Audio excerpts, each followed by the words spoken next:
नमस्कार दोस्तों, आज मैं आपको एक ऐसे महान कवि और नाटककार की कहानी सुनाने जा रही हूँ, जिनका नाम है कालिदास। उनका जीवन संघर्ष, प्रेम और अद्भुत प्रतिभा का संगम है। तो चलिए, इस कहानी की शुरुआत करते हैं। दोस्तों, भारत का इतिहास साहित्य, कला और संस्कृति से भरा पड़ा है। लेकिन इन सभी में कालिदास का नाम सबसे ऊपर आता है।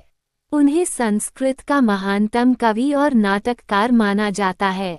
आज हम जानेंगे कि कैसे एक साधारण से व्यक्ति ने अपनी बुद्धिमत्ता और मेहनत के दम पर कालिदास बनने का सफर तय किया। कहते हैं कि कालिदास एक समय पर बिल्कुल अनपढ़ और साधारण व्यक्ति थे।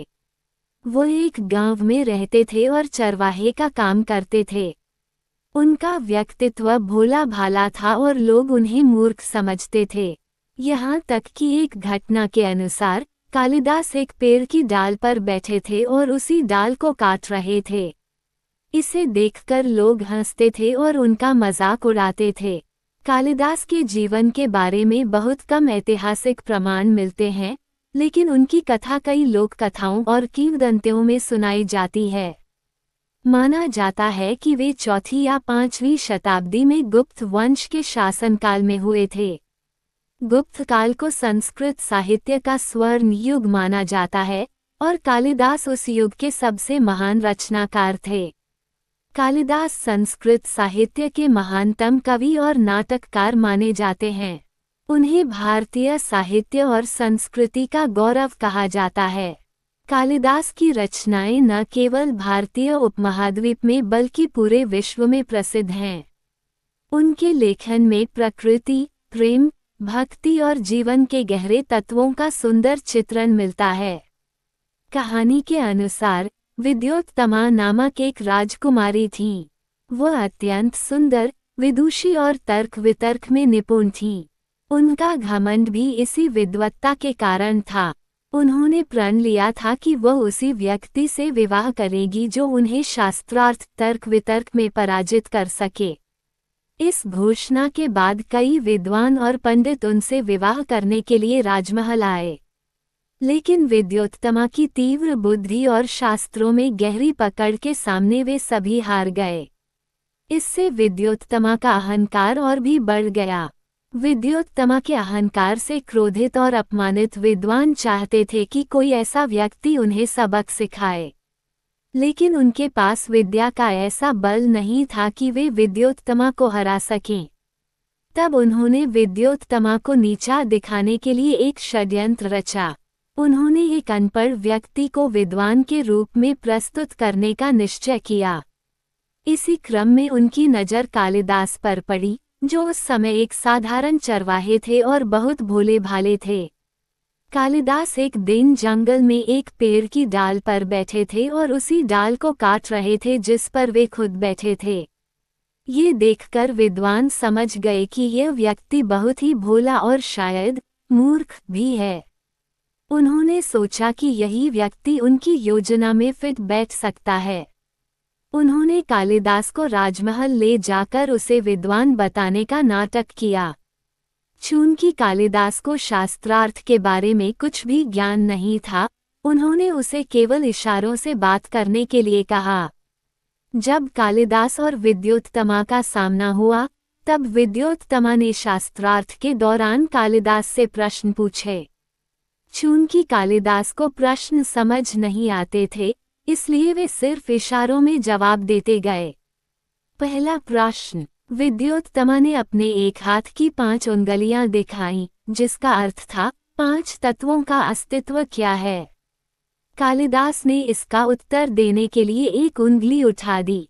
विद्वानों ने विद्योत्तमा को समझाया कि कालिदास का उत्तर था 5 तत्वों का सार आत्मा है। दूसरा प्रश्न, विद्योत्तमा ने फिर दोनों हाथों से इशारा करते हुए पूछा, संसार का विस्तार कितना है। कालिदास ने आकाश की ओर उंगली उठाई, जिसका अर्थ था संसार अनंत है। तीसरा प्रश्न, विद्योत्तमा ने अपनी मुट्ठी बंद कर कालिदास से पूछा, सृष्टि का अंत क्या है। कालिदास ने हथौड़े की तरह मुट्ठी से अपने दूसरे हाथ पर मारा। इसका अर्थ विद्वानों ने बताया, सृष्टि का अंत विनाश के साथ होता है। विद्योत्तमा कालिदास के इन इशारों से प्रभावित हो गईं। उन्हें लगा कि यह व्यक्ति गूढ़ ज्ञान रखता है और अपने विचारों को इशारों के माध्यम से गहराई से व्यक्त करता है। उन्होंने कालिदास को महाज्ञानी मानकर उनसे विवाह करने का निर्णय लिया। विवाह के बाद विद्योत्तमा को धीरे धीरे यह एहसास हुआ कि कालिदास वास्तव में विद्वान नहीं है, बल्कि वे बिल्कुल अनपढ़ और साधारण व्यक्ति हैं। ये जानकर उनका क्रोध बढ़ गया और उन्होंने कालिदास का अपमान करते हुए कहा, तुम जैसे मूर्ख व्यक्ति के साथ विवाह करके मैंने अपनी विद्वत्ता को कलंकित कर दिया। ये शब्द कालिदास के हृदय में तीर की तरह चुभ गए।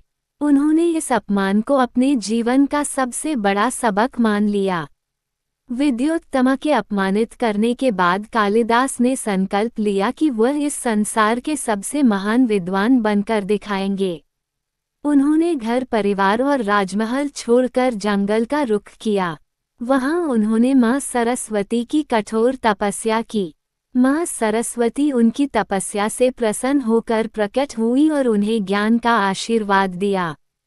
और एक दूसरी किंवदंती में ये भी कहा जाता है कि इसी क्रोध और अपमान में जब विद्योत्तमा ने उन्हें धक्का दिया, तब कालिदास गिर गए और उनकी जीभ कट गई। इसी क्षण कालिदास ने माता काली से आर्त भाव से प्रार्थना की और उनके तप से प्रसन्न होकर माता काली प्रकट हुईं। माता काली ने कालिदास को वरदान दिया कि वे अद्वितीय ज्ञान और काव्य प्रतिभा से भरपूर होंगे। माता के आशीर्वाद के साथ ही कालिदास को संस्कृत का महान ज्ञान प्राप्त हुआ और वे एक असाधारण कवि बन गए। कालिदास अब वही साधारण व्यक्ति नहीं रहे, वे संस्कृत साहित्य के सबसे महान कवि और नाटककार बन गए। दोस्तों, वरदान मिलने के बाद कालिदास ने ऐसे ग्रंथ लिखे जो आज भी अमर हैं। कालिदास की रचनाएं मुख्य रूप से प्रकृति, प्रेम और भक्ति से जुड़ी हुई हैं। उनके सबसे प्रसिद्ध रचनाएं हैं अभिज्ञान शाकुंतलम। यह एक नाटक है जिसमें राजा दुष्यंत और शकुंतला की प्रेम कहानी का वर्णन है। ये विश्व साहित्य की महान कृतियों में से एक है। मेघदूतम, इसमें एक प्रेमी का अपनी प्रेमिका तक बादलों के माध्यम से संदेश भेजने का भावनात्मक चित्रण है। इसमें प्रकृति का सुंदर और जीवंत वर्णन मिलता है। कुमार संभवम, इसमें भगवान शिव और माता पार्वती के विवाह और उनके पुत्र भगवान कार्तिकेय के जन्म का वर्णन है। रघुवंशम, यह एक महाकाव्य है जिसमें राजा रघु के वंश के राजाओं और उनकी वीरता का वर्णन किया गया है। विक्रमोर्वशीयम, ये नाटक राजा पुरुरवा और अप्सरा उर्वशी की प्रेम कहानी पर आधारित है। ऋतु संहार, इसमें भारत की 6 ऋतुओं का सुंदर वर्णन मिलता है।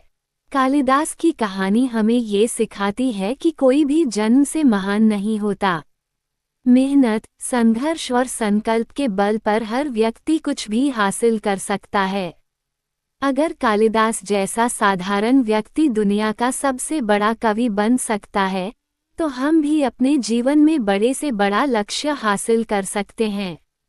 दोस्तों, कालिदास आज भले ही हमारे बीच न हो, लेकिन उनकी रचनाएं अमर हैं।